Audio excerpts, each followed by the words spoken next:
What's up everybody, I am Brandon, and we got a boatload of Game of the Year news to talk about today. Basically, we're going to go through my top 10 list of the games of the year of 2021. Feel free to argue with me down in the comments, you guys know the drill, and without further ado, let's jump into it.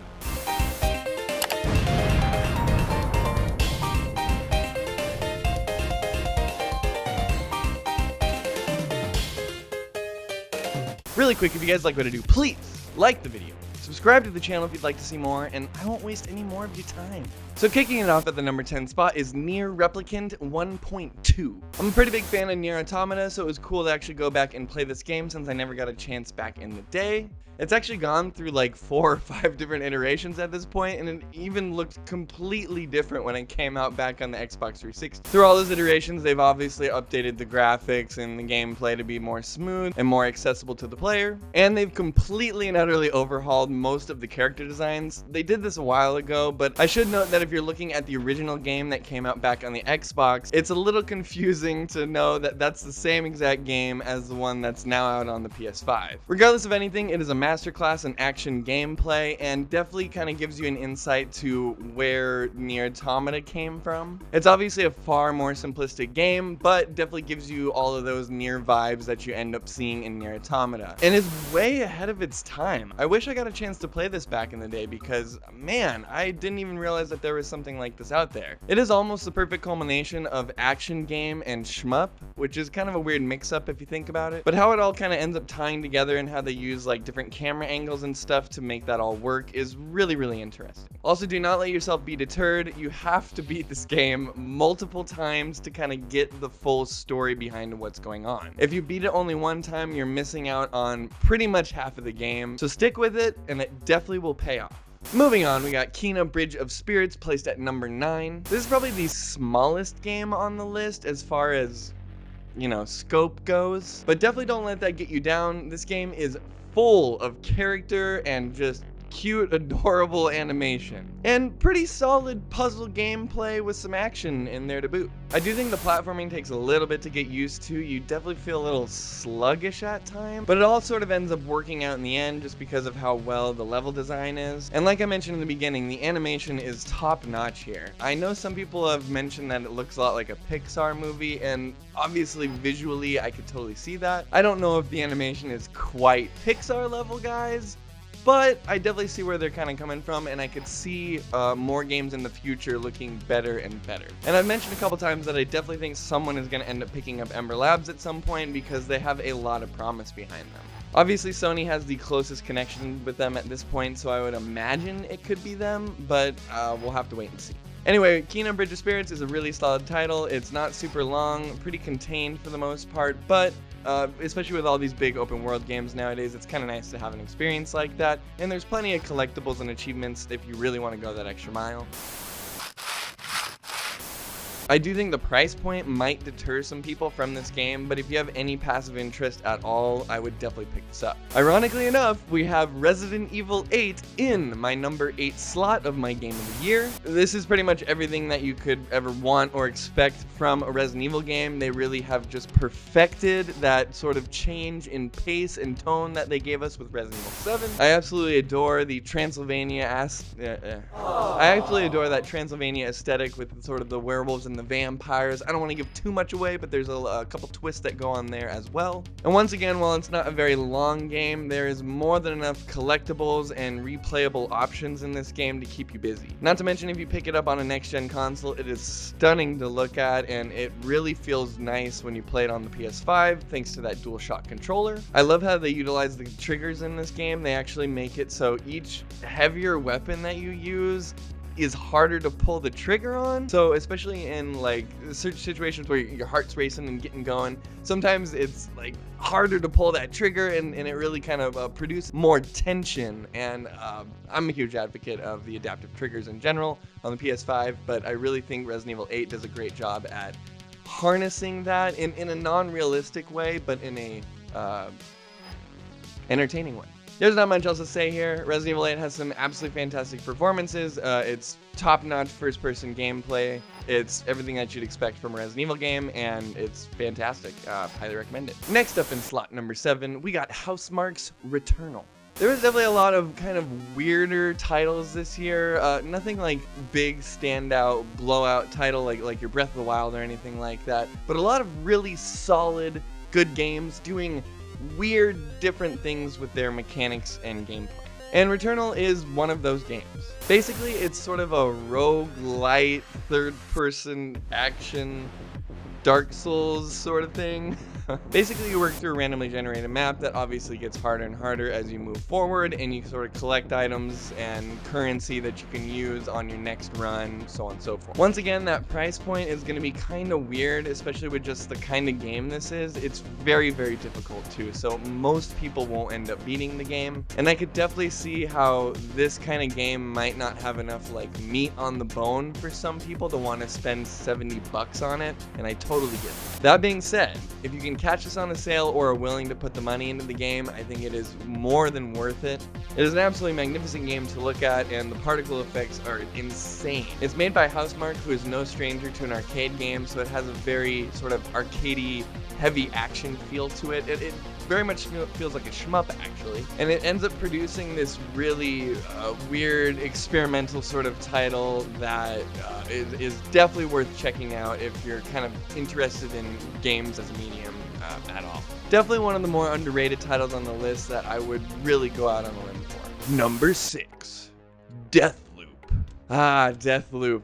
Deathloop is a fantastic video game made by the Arcane Studio. I don't know if Deathloop is quite as strong as Dishonored 1 and Dishonored 2, but that's a really poor way to start off talking about such a magnificent video game. Once again, like Returnal, you kind of have this weird roguelite sort of mechanic where you go through different parts of the day, and then once the day is over, you restart that day and, do the same thing once again. As you do that, you collect experience and currency to upgrade your character and keep items that you collected during runs onto other runs. 2021 was truly the year of the Groundhog Day mechanic. You see that in tons of different games, Loop Hero, Returnal, Deathloop, etc.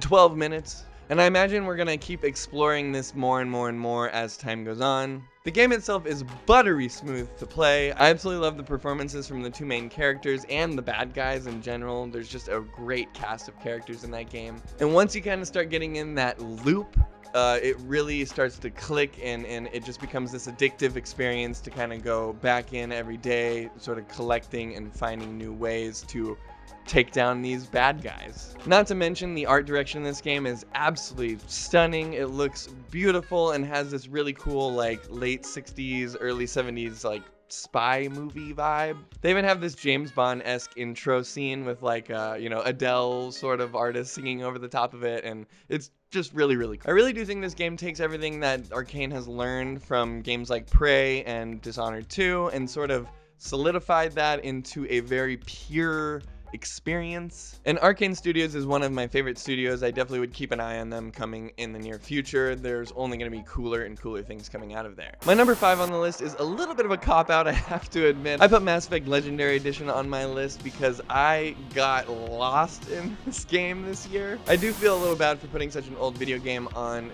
my 2021 list or whatever, but there's a lot of content here to dig into, especially for that $60 price point. And if you haven't played this series before, it definitely is one of the best narrative experiences in games there is. It becomes even cooler when you play through each game chronologically and kind of get to move your character and your experience over into the next title. With COVID and stuff going on this year, I had a lot of downtime at work, and I easily poured in over 100 hours into the 3 of these games, and you could totally put in way more if you wanted. As someone who never really got into this series back in the day, it was definitely cool to go back and kind of experience this all in one big package. It really is a near perfect world building narrative experience as far as video games go, and I highly recommend you check it out if you haven't already. Alright, we're getting into the good stuff here. Number 4 on the list is Ratchet & Clank Rift Apart. If you haven't noticed, I have a lot of PlayStation games on this list. Kind of a PlayStation fan, not gonna lie. And obviously having a PS5 this year, I was able to get down on every little piece of content that came out on that device. One of those games being Ratchet & Clank Rift Apart, which is one of my favorite games ever created, I think. At least one of my favorite Ratchet & Clank games ever created. The very first thing that comes to mind is the movement in this game. I think the jet boots might be one of the coolest and best game mechanics ever created. Being able to just zip around every planet and use them whenever you want and just jump around like it's a giant jungle gym is just the coolest shit. And when you start getting really good with them, I mean, you could just literally fly across levels. It is just the coolest thing. I actually love this game so much, I ended up going through and platinuming it. It is a pretty easy platinum, admittedly. You really just gotta kind of collect everything that they, give you to collect. And while it doesn't do a lot to sort of like change, what Ratchet & Clank is necessarily, it builds upon that series in a really meaningful way and adds Rivet, who is an absolutely fantastic character, and definitely kind of changes up the general pacing of that game. Also, I'd be remiss if I didn't say something about the portals or the dimension hopping that happens in this game. It is absolutely bonkers. And I know since then it's been recreated and stuff like that. I'm sure it's not like an insanely difficult thing to recreate. Obviously, with the amount of bandwidth we can get through hard drives nowadays, it's, just really a matter of kind of building it and putting it together. That being said, there are just some jaw-dropping moments when you literally go from one place right into the next without any loading screen or anything like that at all, especially someone who came from, disk-based era of gaming. It is mind-boggling. Anyway, I can't say enough good things about Ratchet & Clank Rift Apart. Really, really love that game. If you like Ratchet & Clank at all, definitely check it out. Number 3 is Halo Infinite Multiplayer. I don't even need Halo Infinite Campaign. You can just leave that shit out. I don't need any of that stuff. Halo Infinite Multiplayer is all I'm gonna need for my multiplayer needs for the rest of my life. Obviously, that's a little extreme, but I really, really do love this game. It is the Halo I've always wanted. It is perfection distilled into a Master Chief form. I grew up on Halo, so Halo Multiplayer has always had a very, very close place in my heart, and this is the most perfect Halo multiplayer experience you could have. It is also insanely refreshing to not have another battle royale in the mix and to actually see something that is more than just your run and gun shooter up on these top lists of, multiplayer games that people are playing. It's been a really, really long time since we've seen something like that. Obviously, we've had stuff like Destiny, but as far as those intense arena shooter experiences go, we've sort of been without those for a while, and now that Halo's back, I can play to my heart's content. And I have. I think I've put over 200 hours in it, and it just came out a few months ago, so I really like the game. I actually haven't gotten a chance to play the Halo Infinite campaign yet, so I can't speak too much on that, obviously. But from what I've heard, it looks absolutely fantastic, and if it plays anything like the multiplayer, which I'm sure it does, I'm sure it's fantastic. I don't even think it's necessary. I think just having one or the other is more than enough game, and having both is even better. Second to the last is Metroid Dread.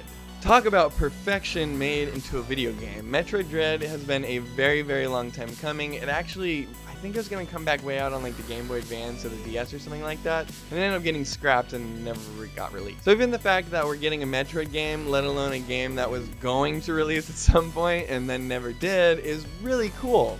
It definitely seems like it hasn't been selling quite as well as they probably would have liked, but there's been a lot of buzz around the game, and I think it's just going to consistently go up and up and up as far as sales go, just because it's an absolutely fantastic Nintendo exclusive. If you've only seen like videos online and stuff of this game, that definitely does not give you like a full idea of what that game feels like to play. For me especially, it's kind of hard to see games like that, like those pulled back experiences, whether it be side-scrolling or top-down, something like that. It's kind of hard for you to get an idea of like how that game feels or how that game plays, because you're not right there in the action. And this is definitely one of those cases, but don't let that fool you. This game is absolutely amazing.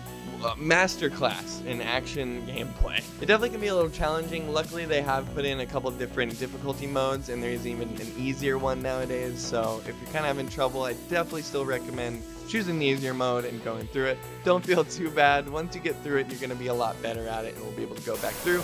That game is all about doing multiple runs, so definitely don't beat yourself up. Everything from the gameplay to just the art direction and just the way they treat Samus as a character is magnificent. and there's just some of the most badass little in-game cinematics I think of the last year in this game.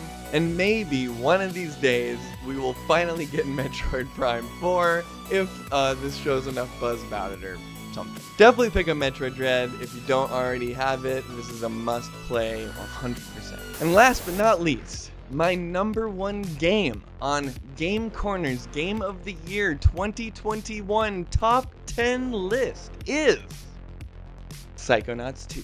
Double Fine fucking knocked it out of the park with this game. It is easily the best game of the year and has been slept on so hard, dude. I was really bummed when the Game Awards didn't give them a single award. They got quite a few nominees, so I'll give them that, but I feel like this game is just way underrated. From the perfect platforming to the absolutely fantastic combat to the deep intellectual narrative about mental illness and the human struggle, this game has it all. Don't be fooled. This Tim Burton looking cartoon is so much more than what it looks like on the surface. And if you haven't gotten a chance to play Psychonauts 1, do not be deterred. There's more than enough here to give you an idea of what happened in the first game, and at this point that game is pretty old anyway. So I definitely recommend hopping into Psychonauts 2 just right off the bat. It is an absolutely fantastic game. You can pick it up on PS5, Xbox One, I think it's even on Game Pass now. And I don't want to get into it too much just because of spoilers and stuff, but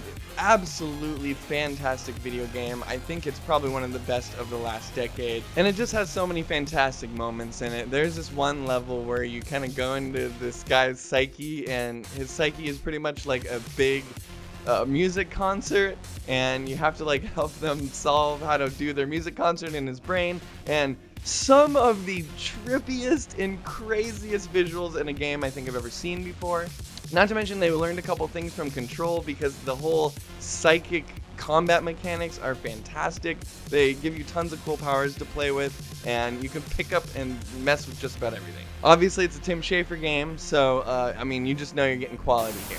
Absolutely fantastic video game. Please go out, give them your $59.99 and play this game. It is so utterly fantastic. And I really can't speak enough about the story. How it deals with mental illness and kind of just like the struggle of being a person is beautiful, well done, and very personal to me. If that's something you guys struggle with as well, I think you'll really find some comfort in this game. Anyway, that's about all the games I got to talk with you guys about today. This was Game Corner's Game of the Year list for 2021. I'm Brandon. Have a kick-ass week.